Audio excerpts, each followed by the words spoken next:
4 raisons principales pour lesquelles je me suis lancée dans les cours en ligne. La première raison, c'est pour un petit manque de créativité que j'avais quand je donnais mes cours collectifs. Je m'explique. Des cours collectifs, ça va être des cours avec beaucoup de personnes et ça va être des cours avec des personnes du coup qui ont des niveaux assez disparates. Ça va être des personnes qui vont aussi avoir des problématiques personnelles, je sais pas, une entorse à la cheville, un problème au niveau de l'épaule, qui peuvent pas fléchir le genou, qui peuvent pas tenir sur le poignet. Bref, il y a une multitude de problèmes autant qu'il y a de gens.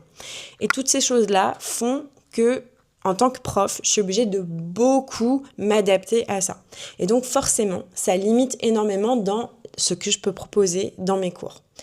Moi, c'est ce que j'aime du coup dans le yoga, c'est le côté très créatif. Moi, ça m'ennuie honnêtement de faire des salutations au soleil 5 fois d'affilée. Franchement, c'est bon. Je connais la salutation au soleil. Je dis pas que c'est pas sympa de pas le faire de temps en temps. Je dis juste que j'ai envie de quelque chose quand même d'un petit peu plus innovant, quoi. Donc, pour ça, les cours en ligne, ça me permet d'avoir cette créativité justement. Je peux dérouler un flow. En plus, comme je fais plusieurs niveaux sur ma plateforme, je peux totalement me permettre d'aller au bout de ma créativité puisque chacun y trouve son compte. La deuxième raison, c'est tout simplement parce que je consomme moi-même du contenu en ligne. Que ce soit sur YouTube ou sur des applications, je fais énormément de yoga en ligne, tout simplement par un manque de temps déjà avec mon emploi du temps. Pas un manque de temps, mais plus, on va dire, des horaires qui ne coïncident pas, puisque généralement, les cours sont pendant les moments où moi, je donne cours. Même avant d'être prof de yoga, donc quand j'étais dans mon précédent métier, c'était déjà le cas. Parce que mes horaires faisaient que je pouvais difficilement, en fait, aller en studio ou m'inscrire à un cours collectif à une heure bien précise en semaine dans une association, par exemple. Donc, je consommais déjà beaucoup de cours en ligne. La troisième raison, elle est donc du coup liée à cette deuxième raison, c'est que je ne consomme aucun contenu francophone. Et c'est pas faute d'avoir essayé.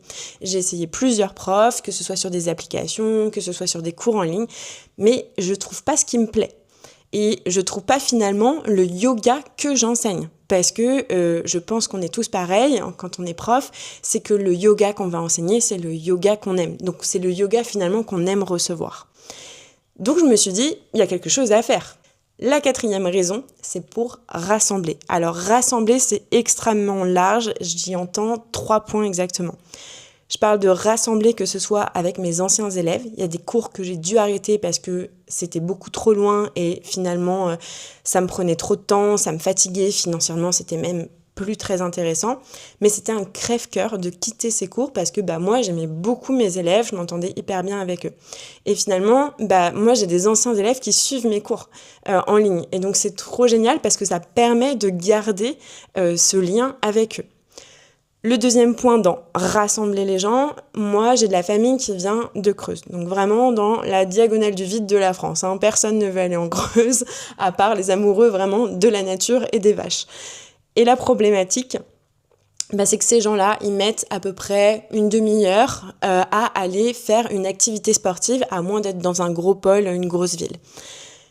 Et en plus, ils n'ont pas énormément de choix. Donc je me disais, c'est dommage, parce que en fin de compte, je ne touche que les gens qui sont autour de moi, et il y a peut-être des gens ailleurs qui finalement adhéreraient à mes cours, et du coup, pourquoi pas en fait aller chercher un public plus large, et permettre à des personnes qui ont aussi moins accès à des cours d'en avoir.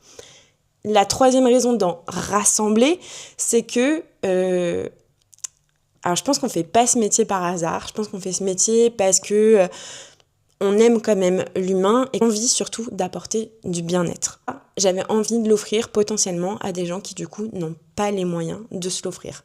On va pas se le cacher, le yoga c'est très cher, j'entends, je suis prof de yoga, la première, moi j'ai besoin de vivre de mon métier, mais c'est quand même un budget. Alors je ne sais pas où vous êtes vous, mais moi à Versailles, vous ne trouverez pas un cours en dessous de 600 € à l'année. Et franchement, 600 €, c'est un budget. Donc j'entends que ce soit trop cher pour certaines personnes et je me dis j'ai envie d'offrir en fait un petit peu des cours à ces personnes qui éventuellement n'auraient tout simplement pas les moyens de se les offrir.